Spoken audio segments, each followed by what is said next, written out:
With this video, we will start delving into ideal gases, and we'll start by talking about what is called the ideal gas law. Now, ideal gases are a model for how gases behave in the real world. The description of the behavior of ideal gases is valid at low pressure and high temperature, and the kinetic molecular theory will explain the laws.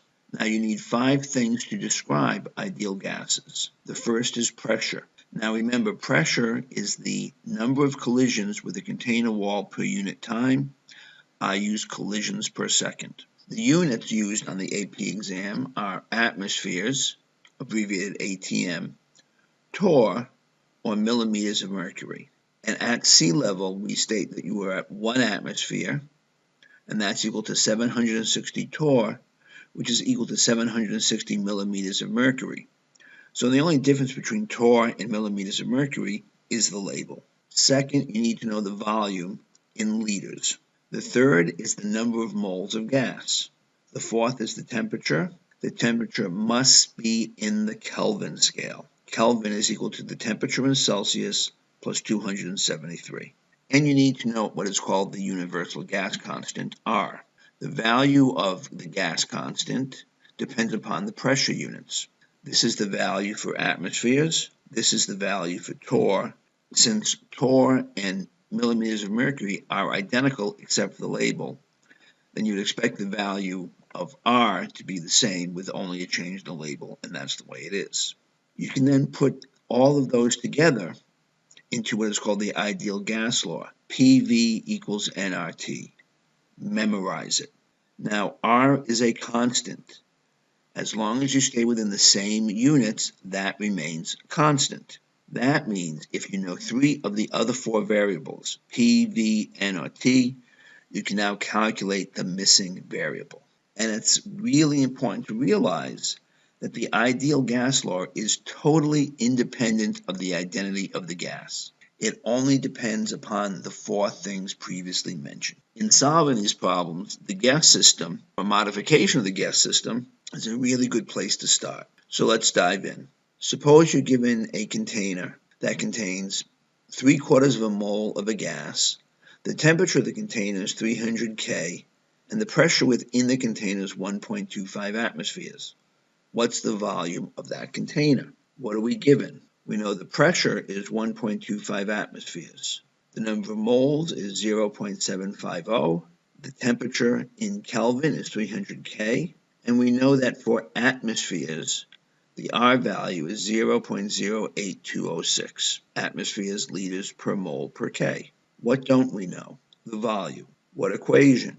PV equals nRT. Now we're going to substitute what we do know into the equation, and it will look like this, and then we go to solve it.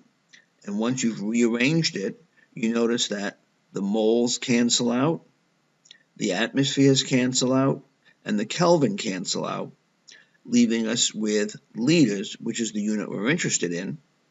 And when you plug and chug, you get 14.8 liters.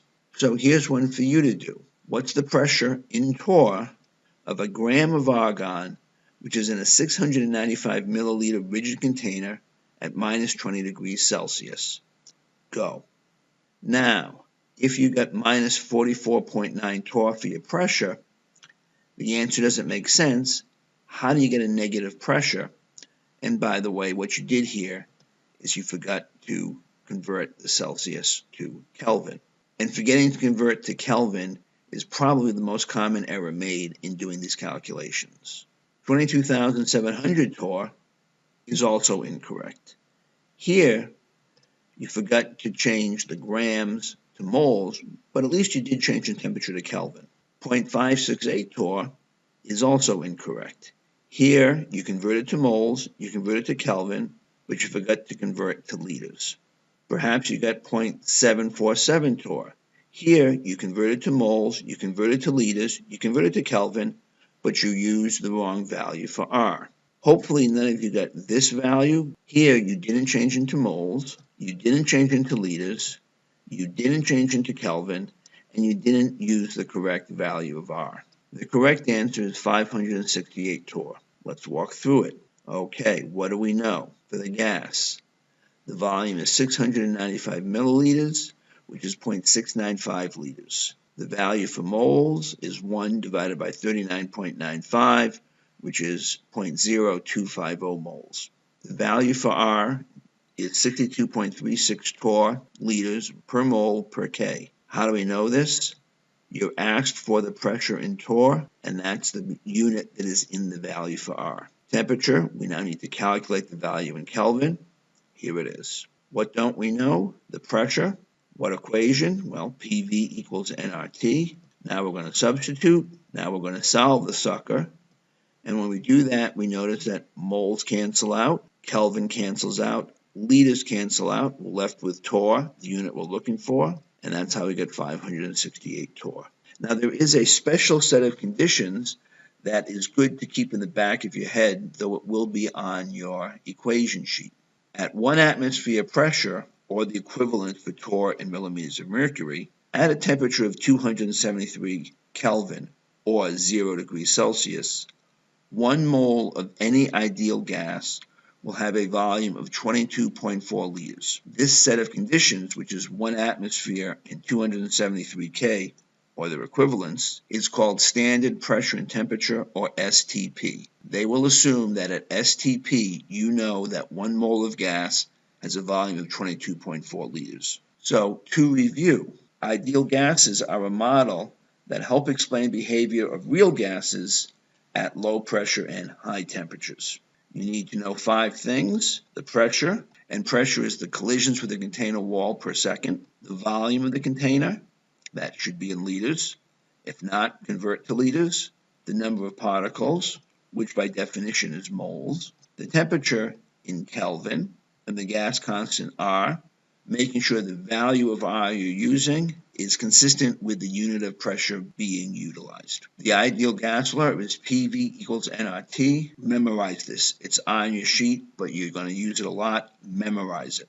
The gas behavior at a particular level is explained with the kinetic molecular theory, even though I didn't use that in this video. And don't forget about standard pressure and temperature, that at 1 atmosphere pressure, or the equivalent, and 273 Kelvin, or the equivalent, the volume of 1 mole of an ideal gas is 22.4 liters. In the next video, we're going to derive another overriding equation from the ideal gas law.